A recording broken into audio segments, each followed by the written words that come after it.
Hello, welcome to this live today. I'm really excited with today's guests.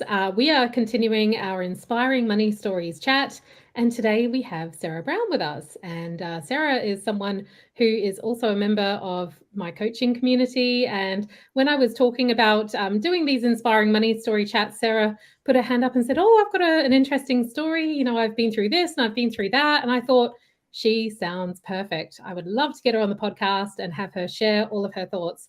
So I think Sarah will have some really, really interesting things for you today, especially if you are in debt, if you're in significant debt, if you have gone through a very difficult circumstance like a financial crash, and then getting through to the other side. Sarah's story, and I'm sure she's going to go much more into detail than that, is there's some of those types of things in the story. So if that resonates with you, stay tuned, because I think Sarah's going to have some nuggets of wisdom for you.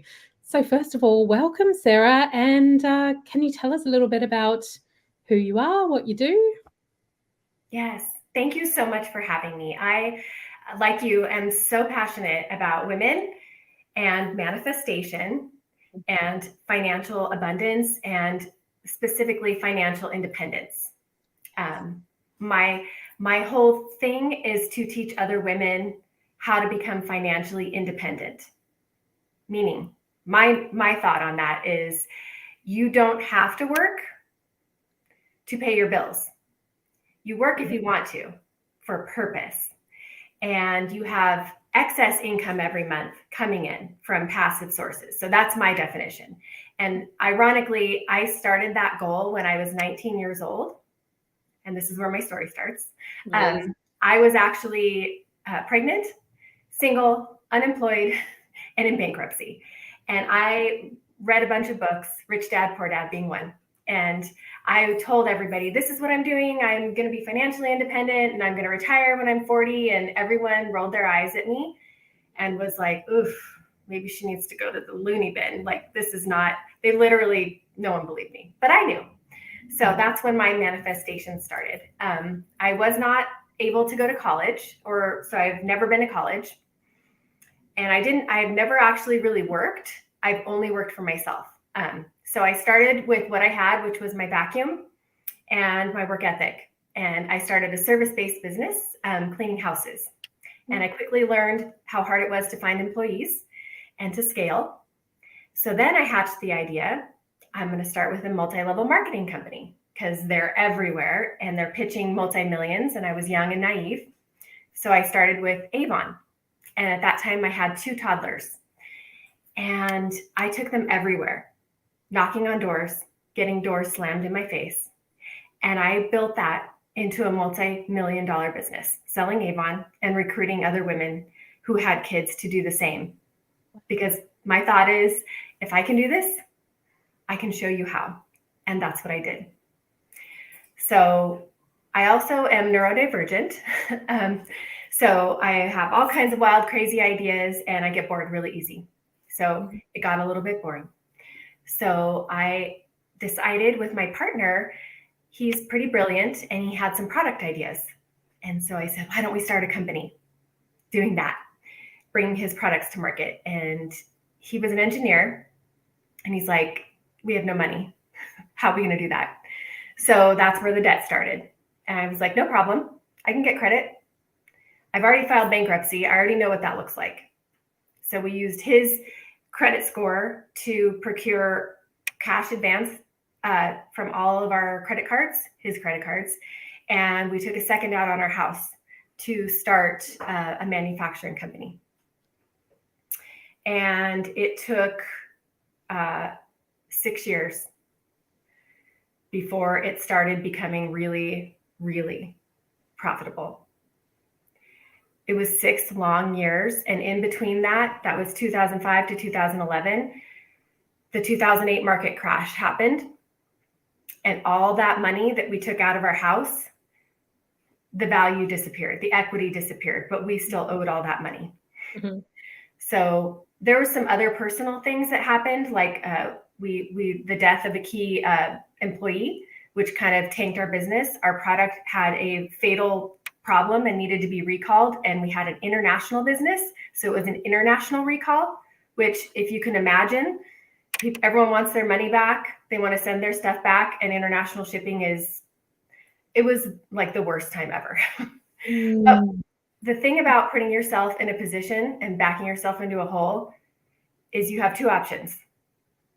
Figure this out, or give up and quit and have the quit on your record. And was not having that. So that was probably the time I had to employ the strongest intentional thought creation and manifestation was in my darkest hour. Like, how are we going to get out of this? Who's going to help us? Not really anybody. So, I won't go into the details, but we figured out one piece of the puzzle at a time and held the faith and just kept putting ourselves out there every single day, believing that we would figure this out. And we did. We ended up resurrecting the product, replacing the people, paying back the debt. We paid back all the debt. It was almost $350,000 that we took out to start that company and pay our bills in the meantime before the business prospered. And I think that was one of the best things I've ever done, because now I'm like, I can do anything. Like, if I can do that, if I can figure out how to get out of that hole, it's no problem. And then the bankruptcy was like, so when I work with people, I don't let them shy away from scary shit. Sorry, I don't, because that's where you learn what you're made of. And that's where the ideas really come. That is incredible. What a story. Wow. Yeah. So $350K in debt. And you mentioned one of your biggest beliefs at that point was, we're going to figure this out. We're going to figure this out. I believe we will work this out. And I can really resonate with that belief, because I think that's one of the most potent beliefs that I've ever used as well. Like, because you just have that, your brain just opens up to possibilities. And even if you don't know right now, I will figure this out. I will figure this out. And I think you can almost manifest as well that solution, as long as you're open to that, like manifest that idea, that opportunity, that insight, that person, that will come into your life. Like, this is the next step, right? I don't know if that's been your experience of using that belief in that way, but yeah. 1,000,000%. I think that just having that belief, even if you can just practice that, which I have a whole set of things that I do for myself and my clients to practice a new belief that feels foreign.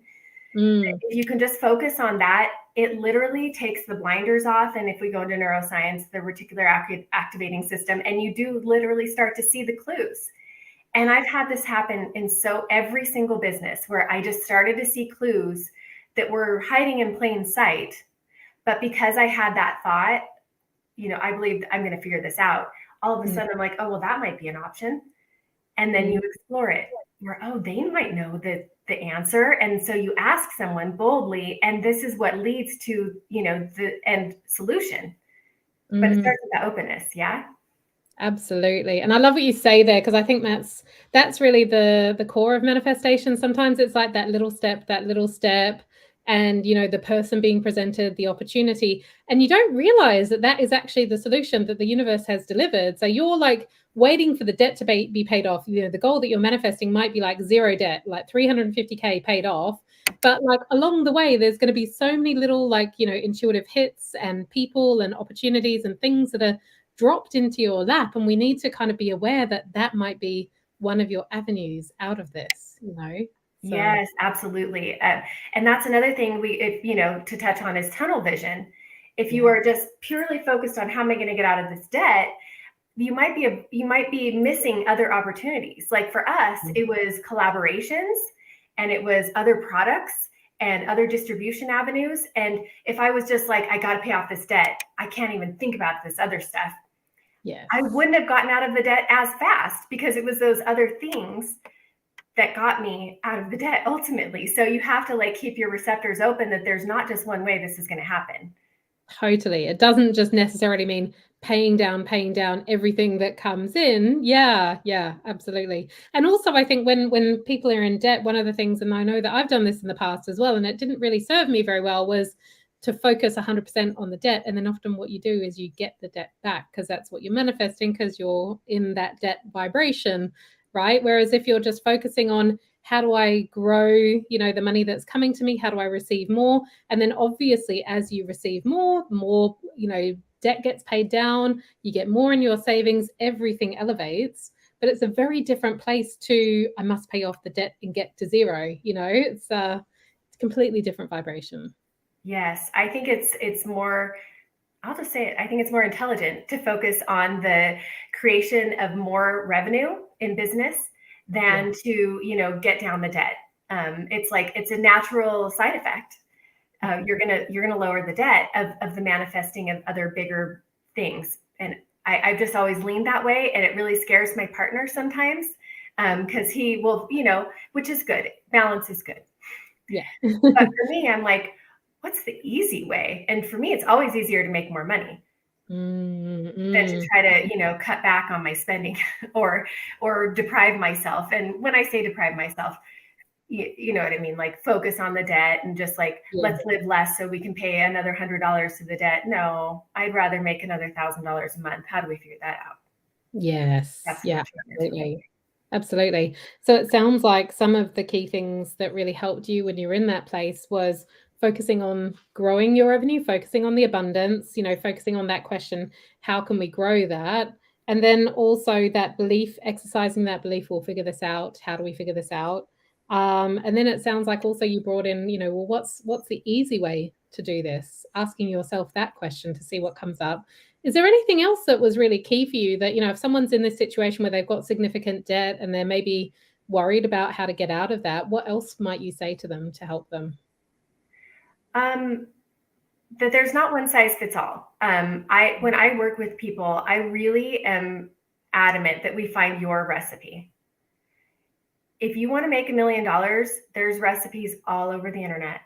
If you want to get out of debt, you can find all that stuff. But what's missing is you and that inventory. So I think that's important. For me, I looked at me and I looked at my partner, at his inventory, experience, talent, strengths, resources, connections. These are the kind of things I take into account when I'm, creating the plan. So don't get tied to one formula or one person's idea of how it should be done.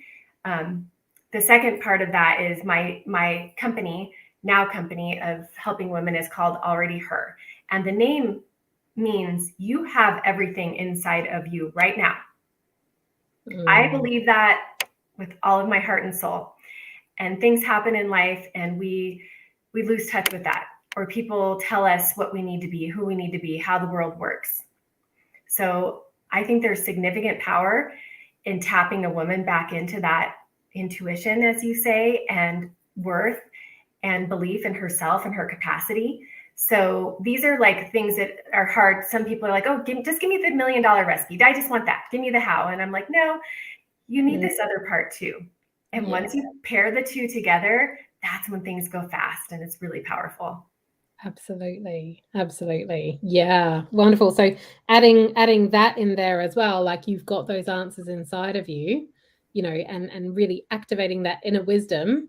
And then also finding, the cherry picking from all these other, cookie cutter kind of recipes about how to get out of debt and figuring out what works for you. Yeah. So that would be your advice to anyone who might be in that situation. Yeah. Yeah, absolutely. Wonderful. That's amazing. So just out of curiosity, I mean, how long did it take you to go through that journey of like going from your darkest hour and then back into a place of feeling, financially abundant and having recovered from that? 3 years. So we started the company in 2005, accrued all the debt between 05 and like 08, 09. And then by the end of 2011, we were at zero. And one of my goals on my list was I want to put $100,000 a month into my savings account. I call it an investment account because I knew that I was going to do bigger things with that money. And again, at the time, just like when they laughed at me when I said I'm going to be financially free, but I was bankrupt and pregnant, everyone was like, what? Because I had $350K in debt. How am I going to be putting $100,000 a month? but that's what we were doing at the end of 2011, $100,000 a month going into my investment account. And then I had always known I was going to channel the money into something that would create passive income streams. So that's when I started really getting serious about where I was going to put this money. So it was more like, I'm making all this money. How am I going to make it mean something for the rest of my life? Not just how many houses, how many vacations, how much stuff can I buy? And this is another thing that I really love to work with women on is I work with women who are making a lot of money, but they're like, I don't want to work like this forever. I want to turn this into something bigger. I want to create a legacy for my family. When I'm dead, I want this to mean something, not just die with me. So to me, that's when I started that. When the debt got paid off, I was like, now I'm thinking much, much bigger. So now I forgot the question. No. That perfectly answered it. And, and I'm curious to know, because you've been talking about financial independence, and I know what you mean. Like, that's something that I'm super passionate about as well. And I think that's probably part of the reason why I came into this, because this line of work, because in my personal world, I've noticed I've had women who are older than me, and I just noticed how financially disempowered they got if they were in the mainstream system. Do you know what I mean? Like, where there's been divorce and there's been a lack of pension, for the women, and just seeing again and again, like, women are just really financially struggling sometimes as they get older. And how do we change the story around that, and not wanting that reality for myself or my daughter, which is why I became so passionate about this particular area. And I loved what you were saying before about financial independence, and we should be working on purpose. And I thought, she must have been reading Robert Kiyosaki, and you have been. So if you don't mind me asking, and I'm assuming then that you're financially independent now, and how have you created that base for yourself so that you can do the work that is your sole passion without worrying about paying the bills? So like, true to my word, when I was 19 and pregnant and all that kind of stuff, and said I'm retiring at 40, financially independent, I knew what I needed a month. And that was based on all the travel I wanted, which I don't really love travel, but I at that time I thought I did. The cars I wanted to drive, the restaurants I wanted to eat at, all the personal. I get a massage every week. I get 2 facials a month. Like, I do all the things. It just added up all the things I want, and I was like, what does that cost? Which is another thing I do with clients, because I'm like, they're like, I need $1 million. I'm like, do you even know what that means? Like, no, let's figure out what your dream life actually costs. And I find that to be really fun for people to do. I have them design their dream car online. I have them go to the realtor thing and find the house. Anyway, so I knew my number. And then I knew, then it became a matter of how many streams of income are going to equal that with a bit of a cushion, because I know that life happens. And just because you have one streaming in does not mean a circumstance couldn't cut it off temporarily or forever, right? So I needed a cushion. So I figured out the number, and and then it was a matter of pairing which investment vehicles are going to generate that number and make me feel totally comfortable to give up the golden goose, which was, the business that was creating all of this. And when I say give up, we had 2 options. We could either hire a management team and have them, run it, or sell it. And we decided to sell it because we had 3 kids at that point who were younger. And I'm like, I want to be a full-time mom who's fully present with my kids before they leave the house. And that's why I decided to sell the company. But I didn't sell the company until I'd set up my investment portfolio. And for me, I'm heavy real estate, but I do it in a very diversified way. We have, at that time, I think we had 21 single family homes, an industrial property. We had we were part of a couple RITs, and we did private lending. And so now it's changed. We've moved money around, and we also, my partner has some licensing, some products that he's made that he just gets licensing income. We do crowdfunding. I mean, we have a whole bunch of different streams. I think it's 28 right now, 28 different income streams that come in that pay more than what our monthly expenses cost. Yeah. Amazing. That must give an awful lot of security then, to know that, I mean, if the pandemic taught us anything, it was that literally anything can happen, that you beyond your wildest dreams, anything could happen, right? Like, oh, yes. Yeah. And my heart was breaking because for us, because we were in real estate in the United States, values were going through the roof during the pandemic. So we were like thriving. Not only did the money not stop, but our net worth was increasing because of this. And I thought, oh my gosh, this is the right thing to do. I made really good decisions a long while back, because these people who only have one or two income sources are hurting. And depending on what, place they were in, what industry, they might have nothing right now. So if your people get nothing else, diversify. Diversify, absolutely. Yeah. Yeah. And it sounds like you have so much knowledge and education around money and investments. And, and I know that that's something that, I've been on a journey of, and I've kind of recognized that I think it's also a common pattern for some women, especially if we've got lots of money drama and poor money mindset and poverty consciousness. We kind of avoid, the hard stuff. We avoid thinking about money and investments and what it actually means. And it all sounds very technical and hard to understand. So where did you learn about this stuff? And what would you recommend for people who might be interested, like any sources of information or books where, you can learn where to start with all of this? Yeah, this is another where I'm a little bit contrary. I am a bit of a book, how do I say this? Hoarder. If you looked around, I have thousands of books. I read 5 to 6 books a month, mostly audio. And I have for years and years and years. And there's certain books I will read every single year to keep really fresh in my mind. But with that said, I think a lot of people do that and consume podcasts and do all this stuff. But that's not going to move the needle. You have to take action. So to me, what I recommend to people and what I did myself, and like I said, I didn't go to college. I don't even consider myself a math person, but I know numbers because I use my numbers. And so before you have like dollars or pounds, you're in the UK, right? Yes, that's right. Yeah. Okay. Before you have your own money in the bank, do pretend money. So I have people play with a stock simulator, like really play with it. See what's happening. Pick your stocks, see how money moves. And then for me on real estate, I analyzed probably 10,000 properties. I just went to the internet and I learned, I have a very basic formula, my back of napkin formula to see if something cash flows and if it's something that I would want to buy and hold as a rental.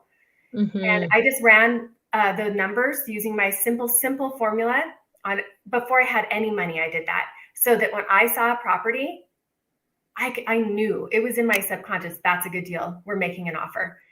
Amazing. And it happened very fast because I internalized that study and made it very real to me. It wasn't just something I read in a book and absorbed. Like I applied that knowledge to actual real world numbers. And if you look behind me, this is my vision board, and I just keep it because it's got all my old vision boards on there, like the smaller ones. I had to keep getting a bigger one. And I look at it, I have all these multifamily, investments on there that I was eyeing that I knew those were the ones. And it reminds me that I know, back to being already hurt, I know this stuff, but the way you know it is by applying it, not just saying it. So I love, not to use big words or anything, but I live by my amortization app.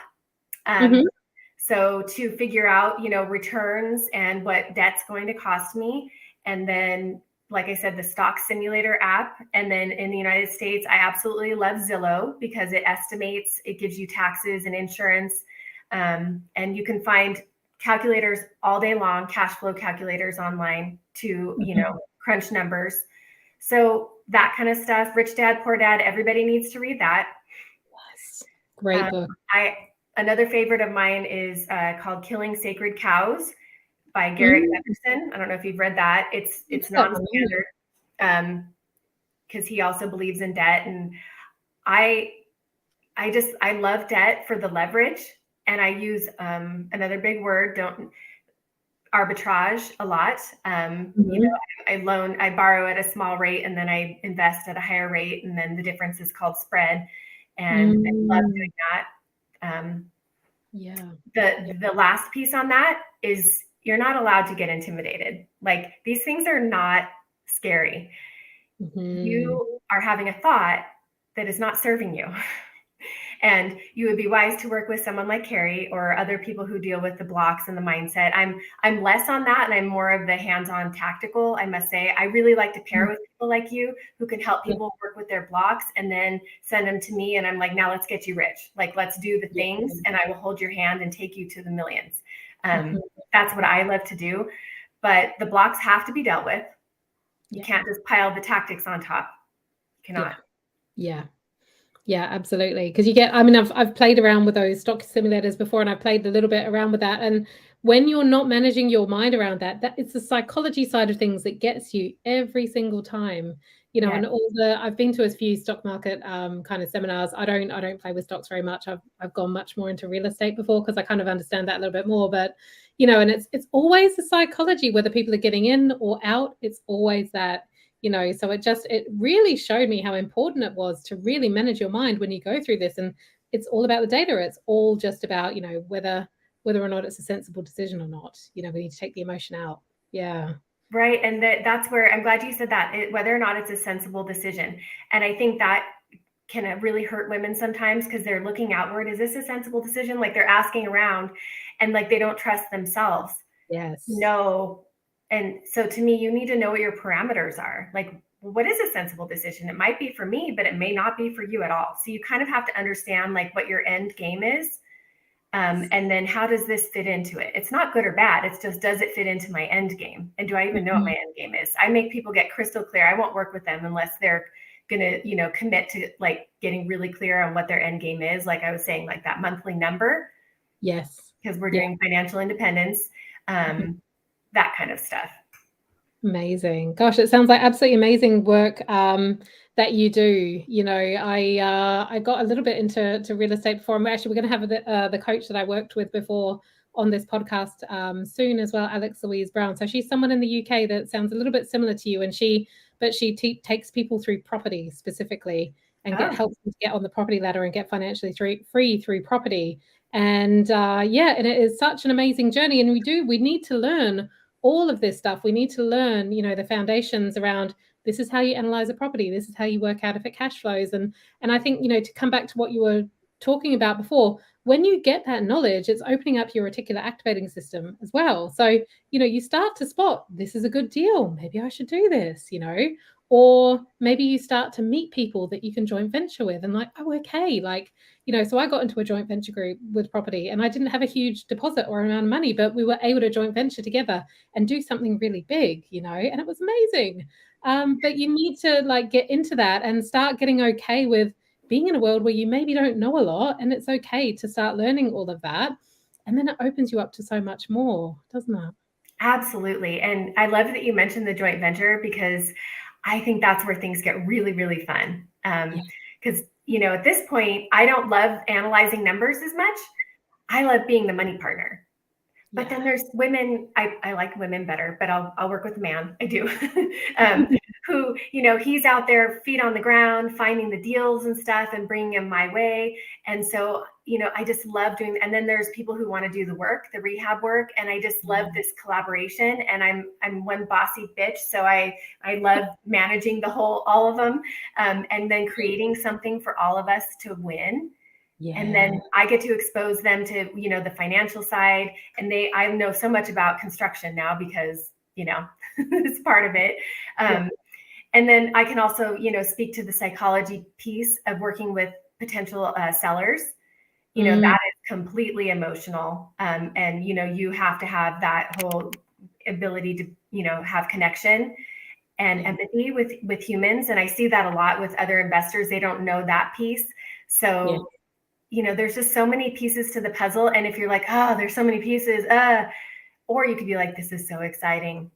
Right now, I'm going to focus on this one.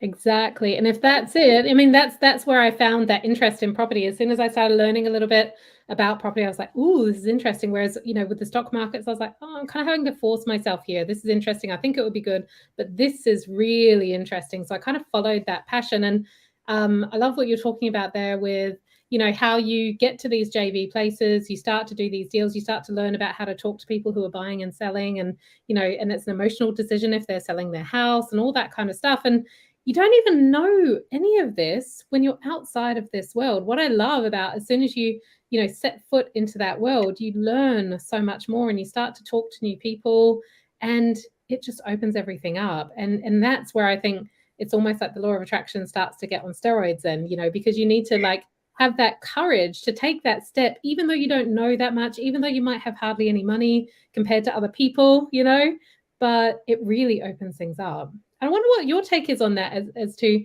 like when it came to the investment piece and like the growth of your money and all the financial education that you took on over time. How did manifestation and the law of attraction play into that part of your story? Well, I'm very diligent with intentional thoughts and beliefs. And the way that I do that is I diagnose what I don't want. Oh, I don't like the way that I feel. I don't like feeling like this. I never want to feel like not financially secure. I don't want to struggle. I don't want any of these things. And I'm like, okay, so what is the intentional thought? And then I personally write down, I got this from Grant Cardone. I write down, it's 13 to 15 items every single day that I'm manifesting. I've done that since 2013. Nice. Yeah. So I do that. And I speak to everybody I know about what I'm doing. Like right now, I'm creating 52 million in assets by the time I'm 52, which is, almost a little less than 5 years. And that's a significant jump from what I have now. And I just say it to people, and I say it unapologetically. And it feels kind of like, wild and, this, but I just have always told people what I'm doing. And then some people will say, well, how are you going to do that? And then I have to have thought that through. And I don't know the exact how. I know my next few steps and I have a rough game plan and I'll talk about it. So to me, it's keeping it at the forefront, alive and well, and having no shame. I don't care what you think about my goals because they really excite me. And so it's like keeping it alive by the writing, by the talking about it. And when you do that, it keeps your receptors open all the time. I'm getting clues, and I'm very spiritual. So I'm also getting little, like things that don't seem like a clue to other people, but I'm like, oh, I'm on the right path. Like I'm doing the right thing. I go to the thrift store a lot and troll the book section, and like all of a sudden, like the stars, the clouds part, and like there's a book, and I'm like, oh, I got to get that book, or the bookstore or something, or I'll see online, I'll be swiping and there's a book or a tip or something, and I'm just like, oh, that. And I'm sure you have the same thing. Like there's just it's like an intuitive hit. It's like your eyes just go there, and it's like, oh, interesting. Why did that just happen? There must be something in that. Yeah. Absolutely. I love that you talk about, writing it and speaking it almost into existence, and it goes against some of the manifesting kind of wisdom that's out there, but I don't know if I buy into that. And that is, about really keeping it to yourself, what it is that you're doing. It's almost like protect the belief, protect the thing that you're manifesting until it comes out into the world, because the people around you who might doubt, they're going to detract from that, and I think it's interesting because you're saying literally the opposite of that, and that's worked really well for you. Well, I want to be the example to other women of how we do this. And I think I would rather put myself out there and let people judge me and people doubt me and be the example of that too. Like you can do that and you're going to live. Like, but they're for sure judging you anyways. If you're playing small, they're going to, you're going to be ignored potentially, or they're going to judge anything about, like, they're always judging you. So I would rather them judge me for being big and bold and brash about my, intentions in life. And then maybe I inspire somebody, maybe. Yes. So for me, that's what works. I guess what I would ask someone is why do you want to keep it to yourself? Love your reasons. Like, I don't tell people when I'm in escrow. I don't tell them about what's about to happen because I have I have a thing, like, I don't want to mess this up by talking about this when it's an actual deal about to close or something. I don't like talking about those until it's closed escrow and recorded. Then I'm like, oh, I just did this. So I guess it's selective. I have no logic with that other than I just don't do that. But the big goals, I feel comfortable in it. So Interesting. Yeah, and it's nice to hear that opposite perspective and just to see as well how we truly can make this our own. We can find what works for us, what we actually enjoy doing, and it all comes together if you hold the right intentions and you have that belief, it will work out, I'll figure this out, and this is what I'm heading towards. Yeah. You mentioned before we jumped on the call that you have some really controversial beliefs about debt. Can you summarize those for us? I'm curious. I believe debt is the strongest tool in your toolbox. And I use it in a multitude of ways. Like I was saying, the arbitrage, like I borrow low, like I've always, whatever personal residence I have, I buy it and then I take a second out so that I have a line of credit and I use that money to go buy more investments. I use I abuse all of the rewards credit cards every month to pay for everything so that and then I pay them off every month. And so I get tons of free money coming in. All of my projects, all of my personal stuff, anything I can put on a credit card, I will, because I want those points. Just yesterday, I cashed one in for $1,500 to the Home Depot, which is a, building store because we're remodeling. And I was like, wow, I just got $1,500 for free. Nice. Yeah. So, but the main thing is it's unemotional. Like if I'm paying 9%, which I'm paying 9% on something right now, it's earning me 20% in an investment. So I would rather always use someone else's money than mine. I have plenty of money, but if I can use someone else's money, I'm going to do that. This is such a great conversation because when I came into the world, and I learned this mostly through property, I don't know where you have acquired your beliefs from, but for me, it was going into the world of property. And before that, I had big debts.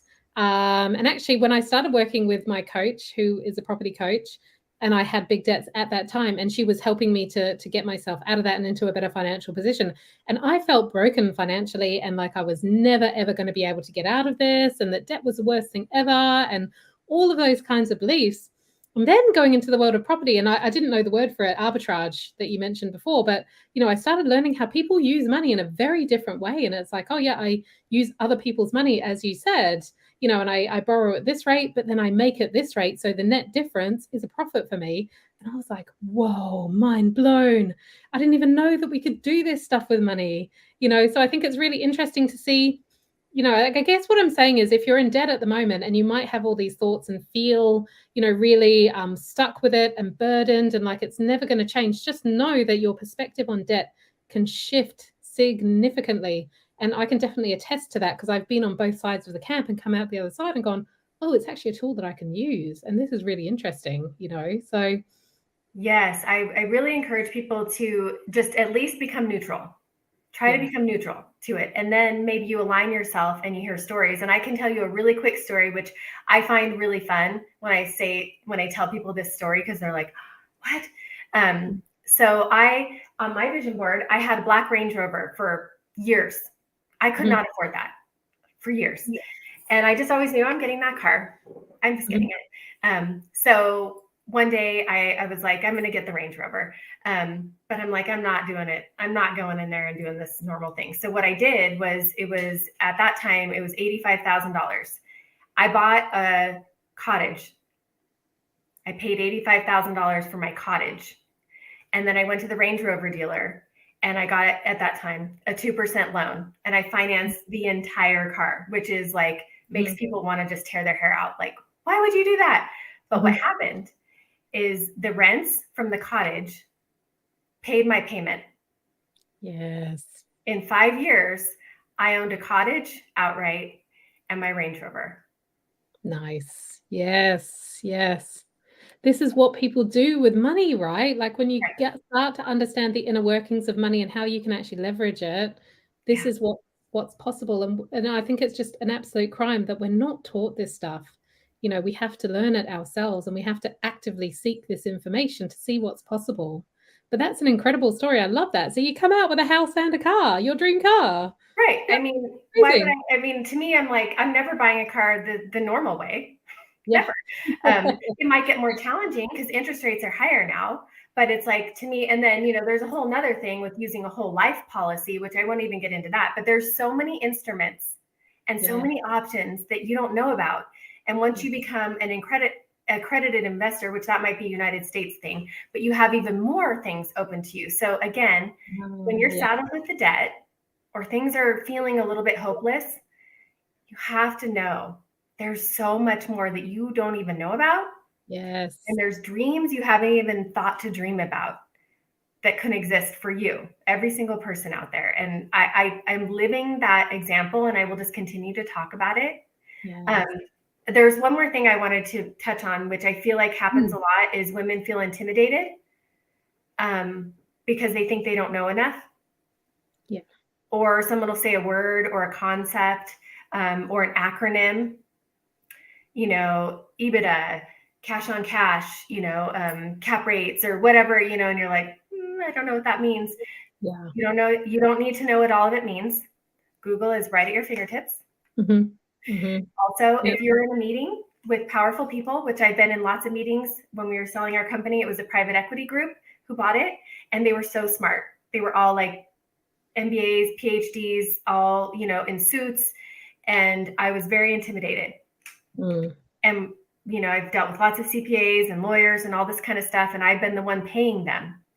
They are not better than you in any way, shape, or form. They have a little bit more specialized knowledge than you, and they're your greatest teacher.